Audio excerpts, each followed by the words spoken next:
Di antara sebagian manusia ada yang pembicaraannya tentang kehidupan dunia sangat mengagumkan dirimu wahai Muhammad, dan dia menjadikan Allah sebagai saksi atas kebenaran isi hatinya, padahal dia adalah penentang yang paling keras. Apabila berpaling dari engkau atau berkuasa, dia berusaha untuk berbuat kerusakan di bumi serta merusak tanam-tanaman dan ternak. Allah tidak menyukai orang-orang yang suka merusak. Apabila dikatakan kepadanya, bertakwalah kepada Allah, tiba-tiba bangkit kesombongannya yang menyebabkan dia berbuat dosa lebih banyak lagi, maka cukuplah balasan baginya neraka jahanam. Sungguh neraka jahanam itu seburuk-buruk tempat tinggal. Ma'asyiral muslimat yang dimuliakan Allah Subhanahu wa taala, di sini Allah Subhanahu wa taala hendak membicarakan tentang sifat orang-orang munafik, di mana manusia itu terbagi menjadi tiga. Ada yang beriman, ada yang kafir, dan tengah-tengahnya ada munafik. Lah di antara ciri-ciri munafik di sini Allah Subhanahu wa taala mengatakan, wa minan nas man yu'jibuka qawluhu fil hayatid dunya wa yushhidullah ala ma fi qalbihi wa huwa aladul khisam. Di antara manusia ada yang pembicaraannya tentang dunia ini sangat mengagumkan, dan dia menjadikan Allah sebagai saksinya, padahal dia adalah orang yang paling menentang keras. Ayat ini semakna dengan surah Munafikun ayat 4, di mana Allah Subhanahu wa taala mengatakan, wa idza ra'aitahum tu'jibuka ajsamuhum wa iyaqulu tasma' liqaulihim ka'annahum khushubun musannada yahsabuna kulla sayhatin 'alaihim humul aduwwu fahdharhum qatalahumullahu anna yufakun. Dan apabila engkau melihat mereka orang-orang munafik, tubuh-tubuh mereka menjadikan kamu kagum, karena mereka selalu bicara mengagumkan di hadapan orang. Dan jika mereka berkata, kamu mendengarkan perkataan mereka, mereka adalah seakan-akan kayu yang tersandar. Mereka mengira bahwa tiap-tiap teriakan yang keras ditujukan kepada mereka, mereka itulah musuh yang sebenarnya. Maka waspadalah terhadap mereka, semoga Allah membinasakan mereka. Bagaimanakah mereka sampai berpaling dari kebenaran? Atau semakna dengan surah Al-Munafikun ayat yang pertama, idza ja'akal munafiquna qalu nashhadu innaka la rasulullah wallahu ya'lamu innaka la rasulu wallahu yashhadu innal munafiqina lakadzibun. Apabila orang-orang munafik datang kepadamu, mereka berkata, kami mengakui bahwa sesungguhnya kamu benar-benar Rasulullah, dan Allah mengetahui bahwa sesungguhnya kamu benar-benar Rasulullah, dan Allah mengetahui bahwa sesungguhnya orang-orang munafik itu benar-benar orang-orang yang berdusta. Karena dalam ayat ini ada asbab nuzulnya. Ada yang mengatakan bahwa ayat ini turun kepada Akhnas ibn Shuraik al-Thaqafi. Akhnas ibn Shuraik al-Thaqafi, dia seorang munafik. Jadi kalau dia datang kepada Nabi SAW selalu memuja-muji Nabi SAW. Dia seorang orang munafik menjilat. Dia kalau datang kepada Rasul Tidak ada ucapannya kecuali hanya pujian dan pujian saja. Tapi sebenarnya di belakang Nabi SAW isi hatinya penuh dengan kebencian dan kedengkian kepada Nabi. Di depan lain, di belakang lain. Itulah orang munafik. La ilaha ula wa la ilaha ula. Tidak masuk kepada orang-orang yang beriman, tidak juga menjadi kafir. Dia tengah-tengah. Nah, di sini Allah mengatakan wa minan nas, dan min di sini maksudnya sebagian. Tidak semua manusia. Alhamdulillah. Tidak semua manusia jadi munafik, hanya sebagiannya saja.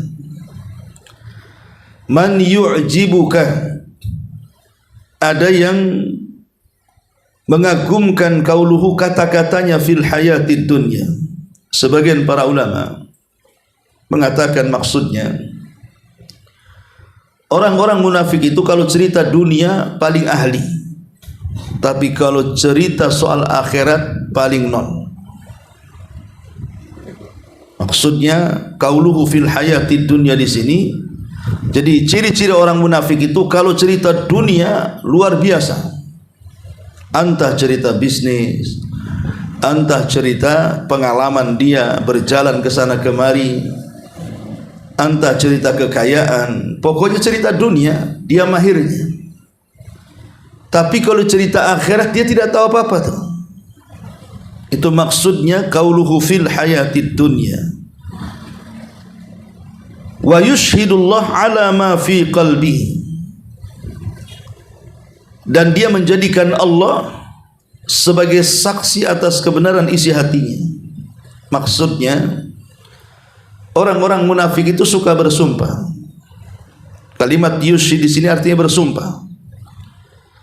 Kebiasaan orang munafik itu suka bersumpah, tetapi sumpah mereka itu di atas kedustaan. Dan ingat bahwa bersumpah untuk sebuah kedustaan dan dia tahu itu dusta, itu disebut ghamus dalam bab sumpah.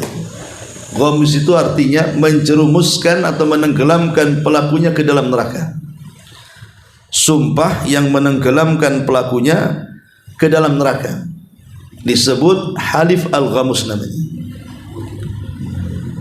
Maksudnya halif al-ghamus itu orang yang bersumpah yang menenggelamkan orangnya ke dalam neraka adalah orang yang bersumpah atas nama Allah untuk kedustaan dan dia tahu itu dusta.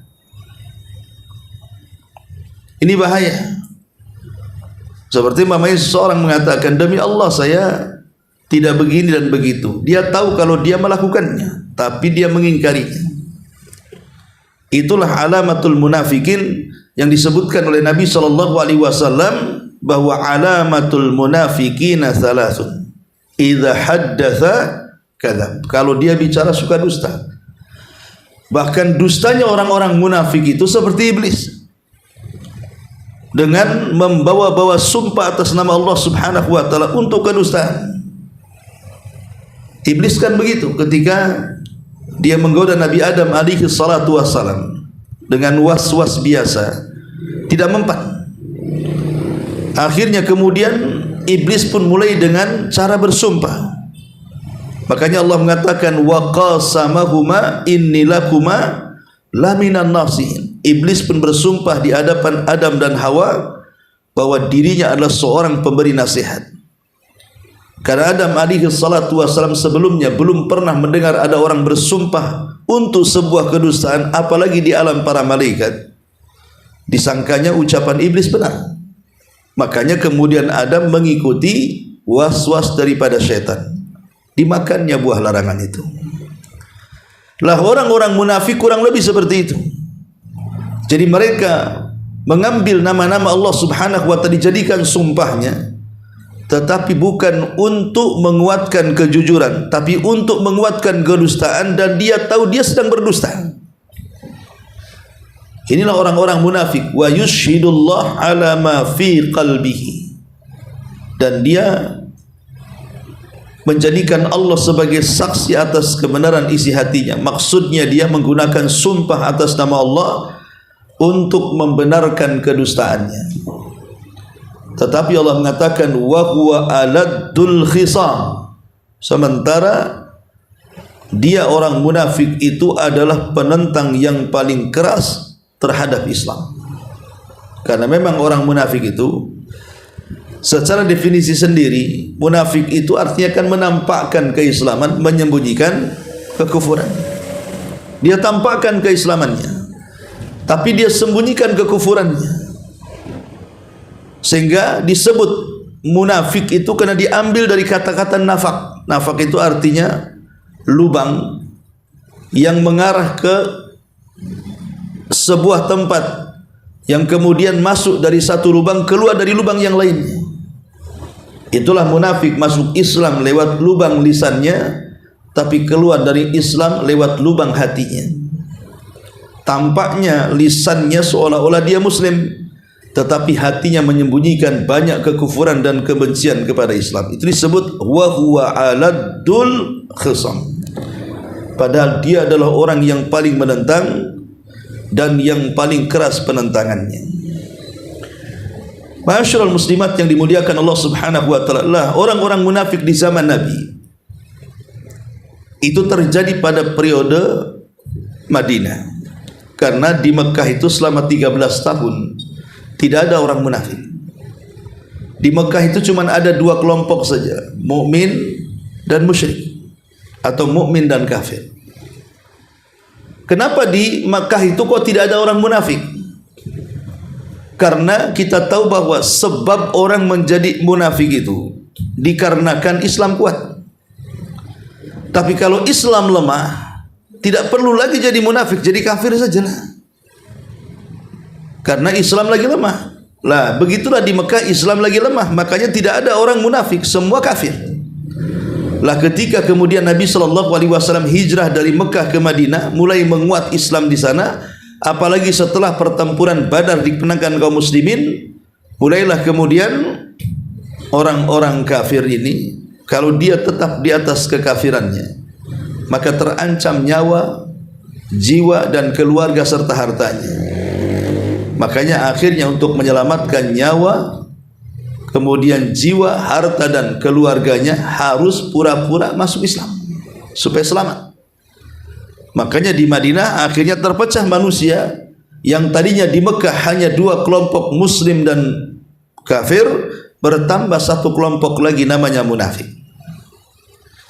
Ma'asyiral muslimat yang dimuliakan Allah Subhanahu wa taala. Kemudian di sini Allah Subhanahu wa taala mengatakan wa idza tawalla sa'a fil ardi liyufsida fiha wa yuhlikal hartha wan nasl wallahu yuhibbul fasad. Apabila berpaling dari engkau atau berkuasa, maka dia berusaha untuk berbuat kerusakan di permukaan bumi, serta merusak tanam-tanaman dan ternak-ternakan, dan Allah tidak suka dengan kerusakan. Ma'asyiral muslimat yang dimuliakan Allah Subhanahu wa taala, inilah di antara bahaya orang munafik. Mereka selalu melakukan kerusakan di permukaan bumi. Anehnya, setiap kali mereka melakukan kerusakan, mereka menganggap mereka sedang memperbaiki. Wa idza qila lahum la tufsidu fil ardi qalu innama nahnu muslihun. Jadi kalau dikatakan kepada orang munafik jangan kalian merusak, justru mereka berkilah dan mengatakan kami tidak sedang merusak, kami sedang memperbaiki. Begitulah mental orang-orang munafik. Mereka tidak mengakui apa yang telah mereka lakukan, dan mereka berkilah bahwa mereka sedang melakukan perbaikan, tapi hakikatnya mereka sedang merusak. Dan itulah umumnya orang-orang munafik. Apalagi di zaman sekarang kan, munafik itu sudah berani terang-terangan. Di zaman Nabi itu susah untuk diketahui mana munafik mana tidak, karena orang-orang munafik di zaman Rasul itu menutup rapi, jangan sampai Rasul dan para sahabat tahu. Kalau bukan karena Allah yang memberitahu, Rasul tidak tahu mana munafik mana sahabat. Tapi di zaman sekarang ini terang-terangan munafik ini. Mereka merusak Islam, tapi mereka mengatakan ini bagian daripada Islam. Seperti contohnya orang-orang liberal yang mengatakan semua agama sama, semua agama pasti masuk surga, semua agama berbeda-beda jalan tapi satu tujuan, ke surga Allah Subhanahu wa taala. Dan banyak lagi perkataan mereka, dan mereka mengatakan inilah Islam yang moderat, inilah Islam yang sesungguhnya. Tapi sesungguhnya mereka sedang merusak Islam, karena tidak sama Yahudi dengan Muslim, atau dengan Islam, Nasrani dengan Islam, Hindu dengan Islam, dan begitu seterusnya. Bagaimana akan disamakan satu agama tauhid, satu agama yang tegak di atas kesyirikan? Tidak sama orang yang mengatakan Uzair anak Allah, Isa anak Allah, malaikat-malaikat putra Allah, dengan orang yang mengatakan Qul huwallahu ahad, Allahus samad, lam yalid walam yulad walam yakul lahu kufuwan. Tidak akan sama. Bagaimana akan disamakan? Yang satunya menetapkan bagi Tuhan anak, yang satu mengingkari bahwa Tuhan beranak. Ma'asyiral muslimat yang dimuliakan Allah Azza wa Jalla. Atau terang-terangan orang yang mengatakan bahwa kita ini bebas memilih semua agama. Mau Islam boleh, mau Yahudi boleh, mau Hindu boleh, Buddha boleh, terserah, kita ini bebas. Lah, kata-kata seperti ini merusak. Karena bagaimanapun Allah mengatakan inna dina indallahil Islam, agama yang paling diridhai Allah itu hanya di sisi Allah itu hanya Islam saja. Setelah kedatangan Nabi SAW, tidak layak Yahudi ataupun Nasrani memegang agama mereka, kecuali mereka harus beriman dengan Nabi kita Muhammad SAW. Jadi kata-kata seperti ini sering kita dengar. Kita bebas memilih agama. Tidak, kita tidak bebas. Kita harus memilih Islam sebagai agama kita.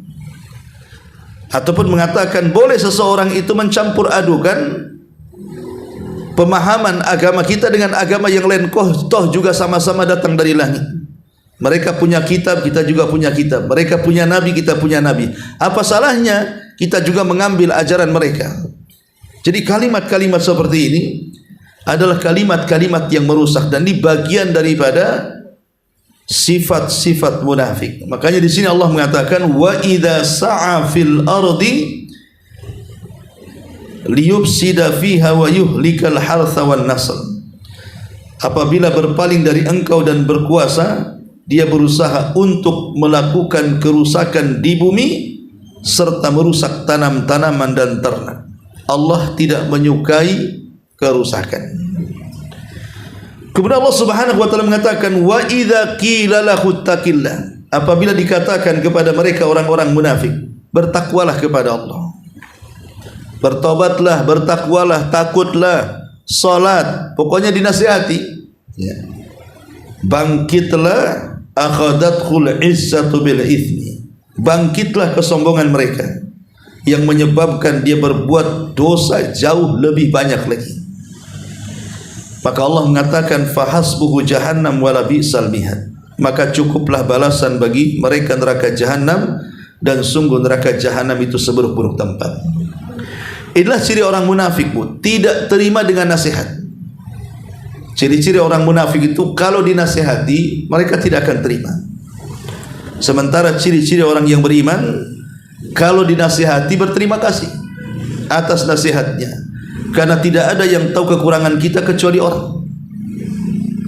Kalau kita disuruh memandang aib dan kekurangan kita, selamanya tidak akan ibu dapati. Tapi kalau orang lain yang memandang kekurangan kita, pasti mereka akan tahu celahnya. Sehingga ketika ada saudara kita menasihati kita, menunjukkan bahwa kita ada kekurangan, sedang disempurnakan saudara kita, makanya kita ucapkan jazakumullah khairan atau jazakillah khairan. Dahulu ada seorang khalifah namanya Harun ar-Rasyid rahimahullahu ta'ala. Dia sedang safar dan menaiki kendaraannya. Dia naik di atas unta dan berjalan. Tiba-tiba disetop oleh orang Yahudi dan mengatakan, ya Amiral Mu'minin ittaqillah, wahai Amiral Mu'minin, bertakwalah kau kepada Allah Subhanahu wa ta'ala. Ini yang ngomong begini Yahudi, bukan Muslim. Mengatakan kepada Khalifah Harun ar-Rasyid, ittaqillah, bertakwalah kau kepada Allah. Apa yang terjadi, Bu? Harun ar-Rasyid berhenti, kemudian dia turun dari kendaraannya langsung sujud, kemudian menangis. Karena ini nasihat takwa, ini bukan nasihat biasa. Lihat kalau nasihat yang baik dari Yahudi saja, Harun ar-Rasyid berterima kasih sudah mengingatkan dia agar senantiasa takut kepada Allah Azza wa Jalla. Tapi lihat para penguasa di zaman sekarang, apabila dinasihati, bukannya malah bertobat, malah berubah kan Bu ya, tapi justru malah arogan, malah menentang, tidak mau menerima nasihat-nasihat baik, masukan-masukan membangun, tidak mau. Pada Harun ar-Rasyid ketika dinasihati, yang nasihati Yahudi lagi dengan kalimat bertakwalah kau wahai Amirul Mukminin, langsung kemudian turun dari bighalnya atau dari untanya, kemudian sujud syukur. Ada orang yang menasihati. Umar ibn Khattab radhiyallahu an, satu hari dia bersama Aslam budaknya sedang berjalan-jalan ke pasar. Tiba-tiba di jalan dia berjumpa dengan wanita yang sangat tua sekali, seorang ajuz. Dan wanita tua ini mengenali Umar bin Khattab. Entah kenapa wanita tua ini mengatakan, ya Umair, bukan Umar, ya Umair, dulu engkau ini anak-anak kecil yang ada di pasir ukat, lari sana lari sini. Kemudian kau menjadi Umar, kemudian kau menjadi khalifah. Ittaqullah, bertakwalah kau kepada Allah Subhanahu wa taala ya Umair. Jadi wanita tua ini mentasghir bahasanya. Tasghir itu mengecilkan Umar. Karena Umar itu besar, kalau Umar itu Umar kecil. Menggunakan tasghir. Wahai anak kecil, seolah-olah wanita tua mengatakan seperti itu. Wahai anak kecil Umar, bertakwalah kau kepada Allah Subhanahu wa taala. Kemudian ketika itu Umar kaget, langsung kata-kata itu menusuk dadanya, kemudian menangis.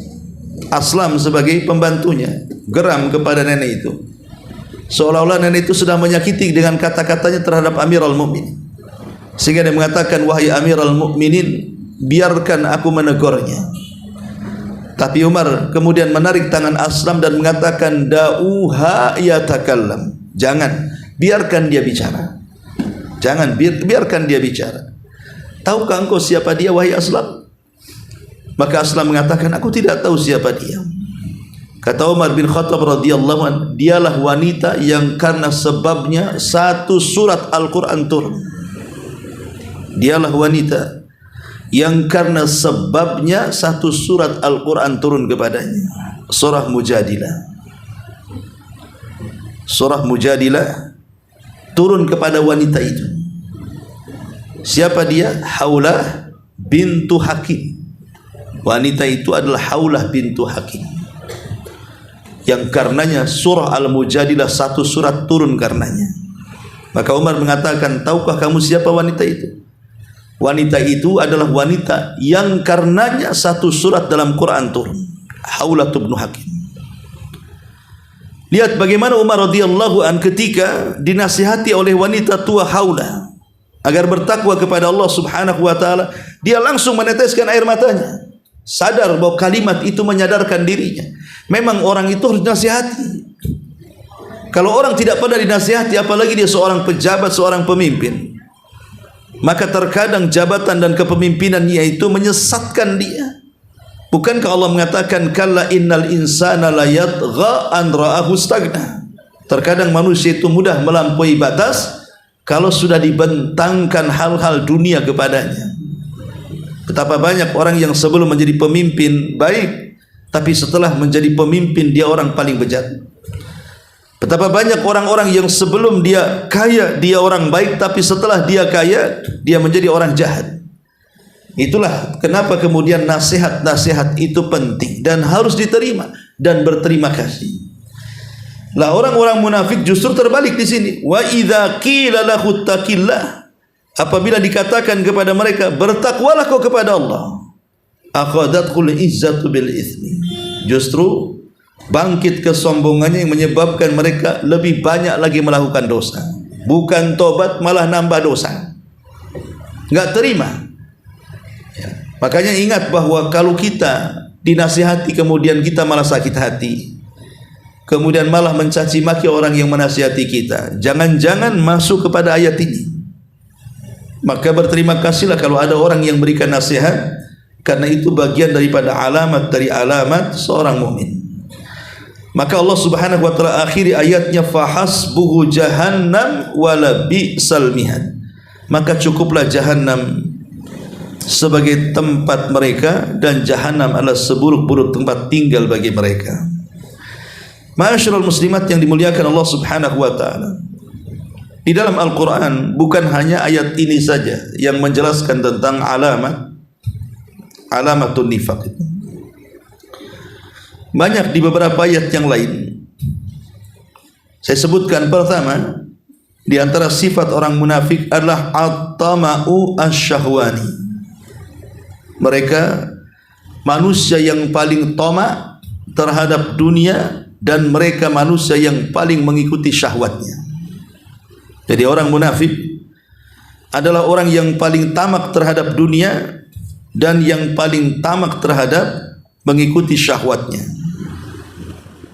Dan itu disebutkan dalam surah Al-Ahzab 32. Kemudian juga di antara sifat munafik yang merusak adalah at-takabbur wal istikbar. Sombong dan merasa besar kepala. Sombong dan merasa besar kepala. Dan itu disebutkan dalam surah Al-Munafikun ayat 5. Kemudian di antara sifatnya juga adalah istihza bi ayatillah. Suka mengolok-olok ayat-ayat Allah, dan suka mengolok-olok orang-orang yang beriman. Dan itu disebutkan dalam surah At-Taubah ayat 64. Dan di antara sifatnya juga adalah diddun nas anil infak, menghalang-halangi manusia untuk berinfak. Jadi kalau ada orang membantu Islam entah mungkin membangun masjid, membangun madrasah, menolong fakir miskin, kemudian dihalang-halangi, maka orang yang menghalang-halangi manusia untuk berinfak itu alamatun nifaq, sebagaimana disebutkan dalam surah Al-Munafikun ayat 7. Kemudian juga di antara sifatnya orang munafikun adalah mereka suka membodoh-bodohkan orang-orang yang beriman. Bahkan menuduh orang-orang yang beriman itu orang bodoh, orang yang tolol. Sekarang lagi marak bahasa tolol, gara-gara tolol demo di mana-mana. Ya. Jadi orang munafik itu suka mentolol-tololkan orang, itu bahasanya. Nah, di sini disebutkan hati-hati itu. Kalau bahasanya suka menganggap orang itu tolol, bodoh, gak berakal dan begitu seterusnya, maka ini ucapan orang-orang munafik. Makanya hati-hati, gara-gara ucapan itu bisa membangkitkan amarah orang.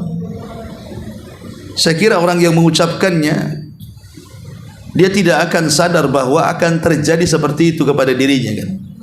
Dia nggak tahu kalau dia itu akan seperti itu, tapi begitulah Allah Subhanahu wa taala. Terkadang bisa membalikkan keadaan. Qulillahumma malikal mulki tu'til mulka man tasha wa tanzi'ul mulka mimman tasha wa tu'izzu man tasha wa tudhillu man tasha biyadikal khair. Allah lah yang memberikan kerajaan, Allah juga yang mencabutnya. Allah yang memberikan kemuliaan, Allah juga yang mencabutnya. Allah bisa mencabut dalam seketika, gara-gara satu ucapan habis semuanya. Karir, harta, semuanya. Naudzubillah. Sebagaimana disebutkan dalam surah Al-Munafikun surah Al-Baqarah ayat 13. Kemudian juga di antara sifat munafik adalah mereka lebih loyal kepada orang-orang kafir dibandingkan orang-orang yang beriman. Sebagaimana disebutkan dalam surah An-Nisa ayat 138 dan 139. Dan di antara sifat-sifat orang munafik adalah at-tarabus bil mu'minin, mengintai kelemahan orang-orang yang beriman, kemudian menginformasikan kelemahan ini kepada musuh-musuhnya. Sebagaimana disebutkan dalam surah An-Nisa 141. Kemudian di antara sifat orang munafik adalah mukhada'atullah, menipu Allah. Padahal mereka yang tertipu, dan mereka malas untuk melakukan ibadah kepada Allah Subhanahu wa taala, sebagaimana disebutkan dalam surah An-Nisa 142.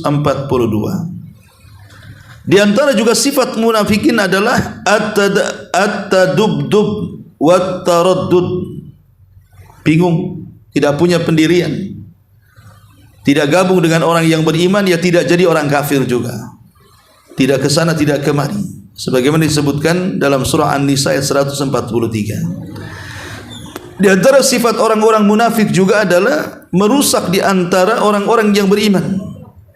Merusak persaudaraan yang sudah terwujud di antara orang beriman, merusak keluarga orang-orang Islam, merusak orang-orang yang beriman. Sebagaimana disebutkan dalam surah At-Taubah ayat 47. Dan di antara sifatnya juga suka bersumpah dengan sumpah yang dusta. Sebagaimana disebutkan dalam surah At-Taubah 56. Kemudian juga di antara sifat munafikin, mereka suka dipuji sesuatu yang mereka tidak lakukan. Mereka suka pujian dan suka dengan pujian manusia, padahal sebenarnya mereka tidak layak untuk dipuji, tapi mereka suka pujian. Sebagaimana disebutkan dalam surah Al-Imran ayat 188. Kemudian juga di antara sifat munafikin adalah suka mencela amal saleh. Tidak suka dengan orang yang salat, tidak suka orang cingkrang, tidak suka orang cadaran, benci dengan orang-orang yang menutup aurat, benci dengan orang yang suka ke masjid, ke pengajian. Itu orang munafik tu, ya. Sebagaimana disebutkan dalam surah Taubah 79. Kemudian juga di antara sifat munafik adalah mereka tidak memerintahkan kepada kebaikan, justru melarang manusia dari kebaikan. Tidak mencegah dari kemungkaran, justru menyuruh manusia untuk melakukan kemungkaran. Dan itu disebutkan dalam surah At-Taubah 67. Di antara sifat munafik juga adalah benci untuk berjihad.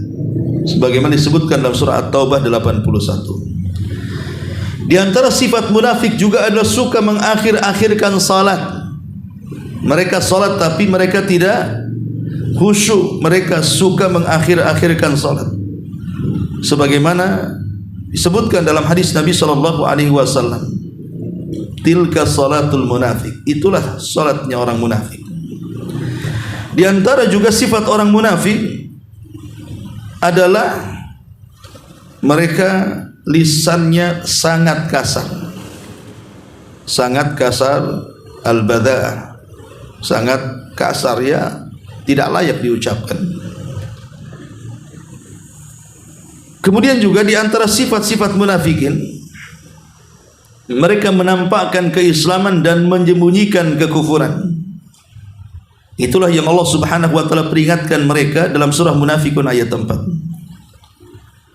Kemudian juga di antara sifat-sifat munafik, kalau bertengkar maka dia akan menguasai lawannya dengan kejahatan. Jadi kalau dia berdebat, maka dia akan menguasai lawannya tapi dengan kejahatan. Umpamanya dia kalah debat, maka dia akan marah, kemudian memukul, terkadang membunuh, naudzubillah. Ma'asyiral muslimat yang dimuliakan Allah Subhanahu wa taala. Dan kalau seandainya dia diberikan amanah, dia khianat. Kalau diberikan kepercayaan, orang-orang munafik itu suka berkhianat, dan apabila berjanji suka mengingkari janji, dan apabila berkata-kata pasti dia berdusta. Itulah yang disebut dengan tanda-tanda orang munafik. Kalau bicara dusta, kalau diberikan janji tidak ditepati, kalau diberikan amanah tidak amanah, dan kalau dia bertengkar dia melakukan kefajiran. Dan banyak lagi alamat-alamat mereka.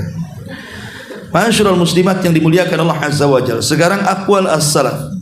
Bagaimana perkataan salaf tentang orang-orang munafik? Pertama, Syekhul Islam Ibn Taimiyah mengatakan at-taswiyatu bainal mu'min wal munafiq wal muslim wal kafir a'zamu dzulmi. Menyamakan orang beriman dan orang munafik, atau orang kafir dan orang muslim, itu sebesar-besarnya kezaliman. Sebesar-besarnya kezaliman ketika seseorang menyamakan antara mukmin dan kafir, antara mukmin dan munafik. Tidak boleh disamakan mukmin mukmin, munafik munafik, sama dengan muslim muslim, kafir kafir. Tidak sama, tidak boleh menyamakan, karena menyamakan itu sama dengan melakukan kezaliman yang paling besar, kata Syekhul Islam Ibn Taimiyah rahimahullahu taala. Kemudian juga berkata Fudail ibn Iyad rahimahullahu taala, ghibtatu minal iman wal hasadu minan nifaq wal mu'min yaghbit wa la yahsid wal munafiq yahsid wa la yaghbit. Ghibtah itu bagian daripada iman, sementara hasad itu sifat munafik. Seorang yang beriman pasti dia akan ghibtah dan tidak hasad, sementara munafik dia hasad dan tidak ada ghibtah. Ghibtah dengan hasad itu kurang lebih, cuman kalau hasad itu hasad yang tercela, kalau ghibtah itu hasad yang terpuji. Seperti apa ghibtah itu?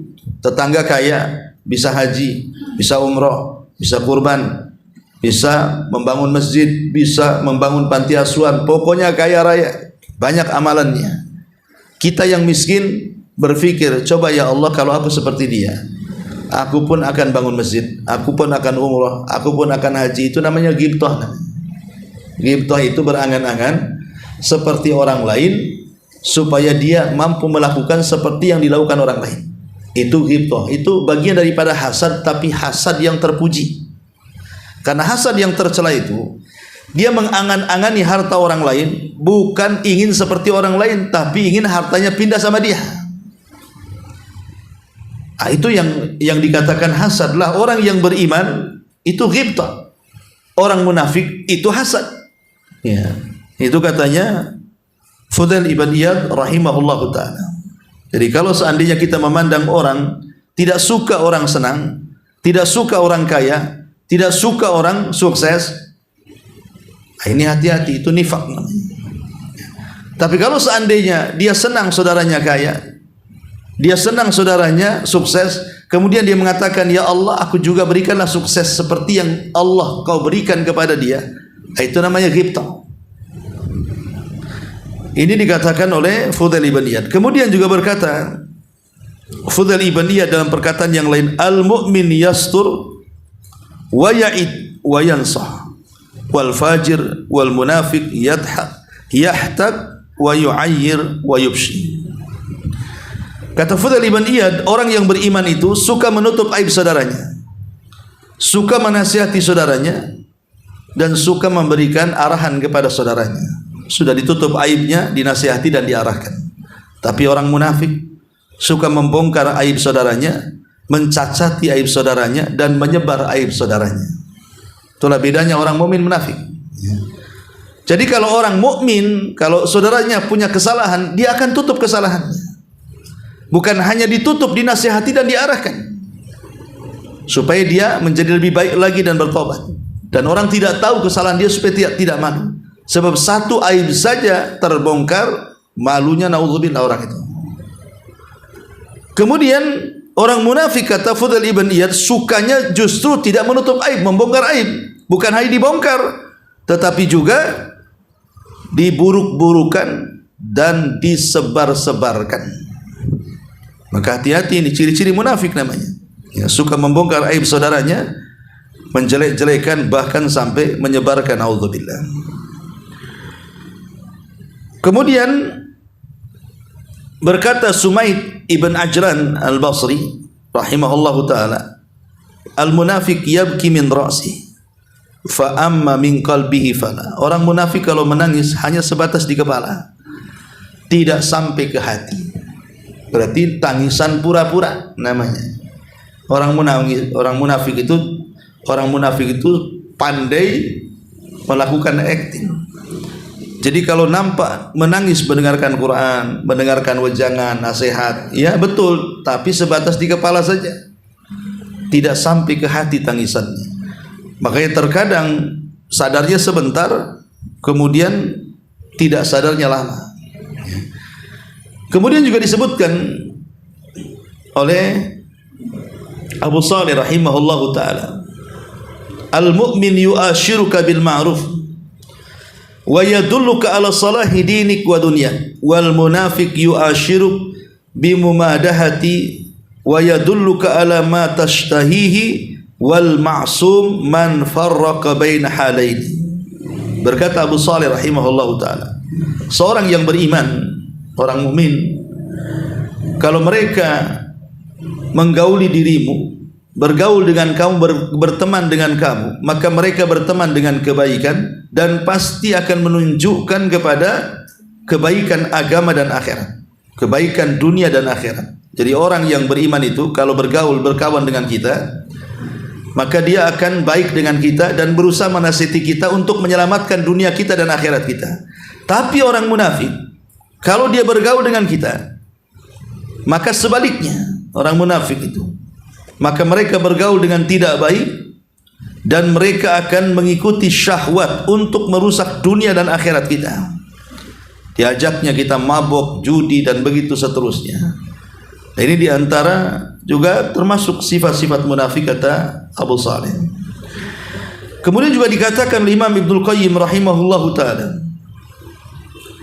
bahwa sifat munafik ini terkadang tampak dari wajah-wajah dan falatatul lisan. Jadi terkadang kita bisa mengetahui si fulan munafik, si fulan tidak munafik itu pertama dari wajahnya, kata Imam Ibnul Qayyim, nampak ketidaksukaan dengan kita.